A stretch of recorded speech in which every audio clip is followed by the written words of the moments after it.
Now, what is the consequence of that, you might ask? Well, the consequence of that, my friends, is dealing with your sins or your senses.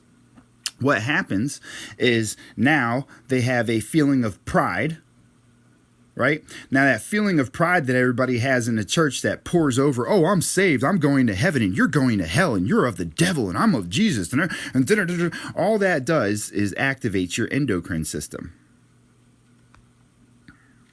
When you do that, what's happening is dopamine is being produced and adrenaline is being produced off of these negative ideas, right? The dopamine is now being produced at the thought of devils and demons, which is why they come in here speaking so heavily of devils and demons and Jesus, is because they're all intertwined, because that's what they went inside the church to learn about, was the devils and demons.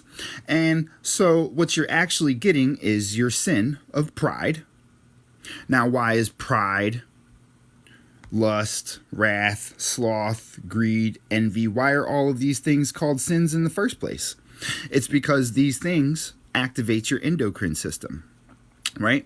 You have your adrenal gland and your hippocampus, where your adrenaline and your dopamine are produced, and those are both part of your endocrine system, the sensory reaction to the memory that is being created. So you're now producing dopamine for what are supposed to be negative things, but you've been tricked into them being positive because you get a positive feeling every time you think of this. This is why everybody thinks that they're being holy, right? They're holy and high and mighty, right? Why do you think they call them high, mighty, holy rollers?